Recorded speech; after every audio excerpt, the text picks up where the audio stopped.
If you're confused about which wax to use for your candles from all the different options that are out there, from soy, beeswax, coconut, and so much more, today I'm gonna break down information about all of them for you, from their pros and cons to whether they're affordable, natural, and all the goods, so you can find the best option for your candle making journey. Because you know, choosing the right wax is essential for you to have that great finished look and a great scent throw. To all my new candle lovers over here, I am the owner of Serene Aromas, where we focus on aromatherapy candles and natural skincare for dry and sensitive skin. And today I'm gonna speak with you about waxes and what makes a good choice for your needs. Let's get right into it. To start, it is really good to know that each wax burns differently, holds and releases fragrance differently, and they also look different. First up, we have soy wax. This is, of course, the wax that I use to make my aromatherapy candles, and I absolutely love it for a number of reasons. It is made from soybeans, which means it is a natural and renewable option, and this is perfect for me because I was looking for something that is natural and will not release any toxins, because I focus on aromatherapy candles, which are really good for the health. It is typically white and it comes in flaky or bricks of wax, and it has a smooth, creamy texture and finish when you make the candles. Not only that, it also has a very slow burning time, which means your candles will burn a little bit longer compared to other waxes, so your customers will enjoy the longer burn that they're gonna get from each and every single candles that they purchase from you. And when it comes to the fragrance load of soy wax, it goes up to as much as 10%, which makes it very helpful for a good fragrance and scent throw when you're making your candles. And the great part about that is that you don't have to follow through with making a candle that has 10% of a fragrance load. You can go as low as 6% when it comes to soy wax. You just have to experiment and see how much of the fragrance load you have to put in your specific candle. Now, with every wax, of course, there are some negatives, and with soy wax, the one thing that I really don't like about it is that it can frost over time, meaning it creates that white layer at the top of the candle. And even when you're having fragrance in the candle, sometimes if you're using fragrance like that has a vanilla layer on it, it may create a discoloring effect over time, and so your candle will not look as pretty as you want it to look. But that doesn't affect the fact that the fragrance is there. It just means that over time it's just frosting, and it's just the scent mixing with the wax, and the wax trying to get back to its natural form. And another thing is that it creates more crumbled tops and more sinkholes, but that can easily be fixed using a heat gun. You just have to use that to melt the top layer once again before you send your candles out to your customers. It is typically better for soy wax to be used for container candles just because of the longer period of time that it burns. So I definitely recommend this for a lot of different options. It is affordable, natural, eco-friendly. It holds and releases fragrance really well, and from my experience, it's not many downsides to using soy wax for my candles. And in comparison to soy wax, we have paraffin wax, which is the wax that is most commonly used in the candles that you typically buy from any stores. It is the most popular option when it comes to commercial candles like Bath and Body Works, Yankee Candles, and all those companies, because it is a very cheap option made from petroleum. When you're burning a paraffin wax candle, you're essentially releasing a lot of toxins into your air, which is not really good for your health in the long run. And this is why a lot of companies have shifted from having paraffin wax candles to having blend waxes, which still has paraffin wax in them. It's just their way of covering themselves and making sure that you're not aware of the fact that your candle is not as healthy for you. Now, even though paraffin wax is really bad for your health and it releases a lot of toxins, it holds fragrance really good, which is another reason why those other companies use paraffin wax in their candles. I believe it holds as much as 12% of fragrance, and you don't even have to add that much for you to smell the candles when you're burning them. And on top of that, it is a very good option for a variety of candles like container candles, votives, and even pillar candles. So it's a very useful wax when it comes to different options of candle making. One downside to using paraffin wax for your candles though is that it burns really fast because of the lower density of the wax itself. So your candles will not last as long even if you use the same container and make two candles and compare them side by side. And like I said, this option is super cheap and super affordable. So if that's something that you're looking for, it is a good option, but I would not recommend it just because it is very toxic for your customers. Then we have what's called beeswax. This is a beautiful natural wax that is made from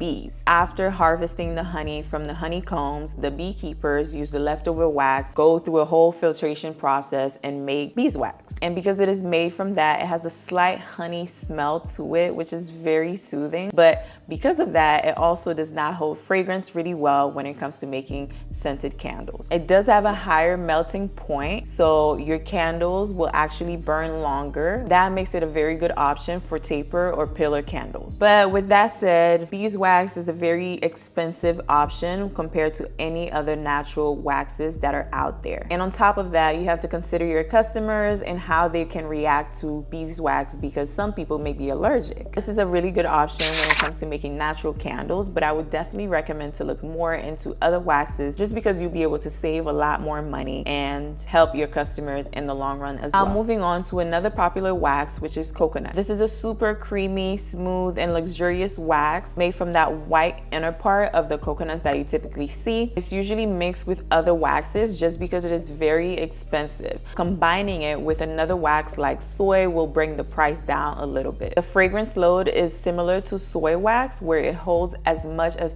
12% of fragrance, but of course you don't have to go to that percentage when you're making your candles. Even though it is a great option when it comes to making natural candles, coconut wax has a very low melting point. This is something to consider when you're making your candles, because the lower melting point means that you can use the wax for just a few container candles. But to fix this issue, you can definitely consider using coconut wax and blending it with other waxes like soy, for instance, or beeswax, just to make sure that those negatives are actually fixed using another wax. So you save money on cost, you raise the melting point, and even help with the fragrance load as well. Another good thing about coconut wax is that it is really good when it comes to making colored candles. You'll be able to see very vibrant colors, and that won't affect the burn as much. But like I said, this is a very expensive option. It has a lower melting point, and it can only be used for container candles. So if you're looking for a wax option that can be used for various candles, coconut wax would not be it for you. Now moving on to another wax, which would be palm wax. This is another natural and plant-based wax made from palm trees. It has a hard and brittle texture, which makes it perfect for decorative candles like votives and pillar candles. It also has a very pretty and crystalline texture when it's cooling down, which again makes it very useful for those decorative candles. On top of that, it has a very high melting point. It means your candles will burn for longer if you're making container candles, and it also means that your decorative candles will not melt in a warmer environment like coconut wax would. This is also on the expensive side of the natural waxes, but the longer burning time kind of weighs that out. The fragrance load goes up to as much as 10%, and it works really well with dyes as well. One of the main concerns when it comes to palm wax is whether it is a sustainable option or not, because a lot of times these trees will be cut down and they will not be replanted. So make sure you find some companies that actually plant some trees while they're also cutting them down to create the wax. Another thing that candle makers complain about when it comes to palm wax is the fact that the higher melting point makes it a little bit difficult to find that perfect wick. They basically have to experiment a lot just to find that one specific wick that will fit their candles. So this is something to consider, just because you'll be spending a little bit more time trying to find that perfect wick for your candles so they don't tunnel if you make a container candle. The last one on the list is gel wax, which is that clear wax that is used for decorative candles. It's debatable whether it's a true wax or not, because it's made from mineral oil and resin, but it's still used to make candles. People typically use gel wax to make a lot of pretty decorative candles for their homes, just because you're able to see the things that you put in there, like glitter, seashells, gems, and flowers as well. Gel wax has a very high melting point, which is typically good for candle making, but when it comes to making a scented candle, this is not going to be a good option. Because the gel wax requires higher temperatures, you'll notice that the fragrance reaches its flash point, which means that it's burning off and you're not able to smell that scent. So if you're looking to make scented candles specifically, I would not recommend using gel wax. The only option that I would recommend this for would be to make unscented candles that are decorative and look really pretty. If you're new to candle making though, I would definitely recommend starting with soy wax. In comparison to all the other waxes, I think it is the greatest option because it is natural, it is very much affordable, and perfect for you to experiment with container and other types of candles. Not only that, it burns very very slow and clean, so your candles will last a little bit longer. So I recommend using that to start with, and if you feel comfortable, then you can definitely branch out and experiment with other waxes. Now, I'd love to know which type of wax you're currently using for your candles and which one you'll be using moving forward with your candle making journey. If you need a beginner candle making kit, I definitely recommend checking out my website, serenearomas.com, where you'll be able to find a candle making kit that is beginner friendly and has everything you need to start on your journey. Thanks for watching, and if this video was helpful, make sure to like and subscribe and stay tuned for more candle making content. Until next time.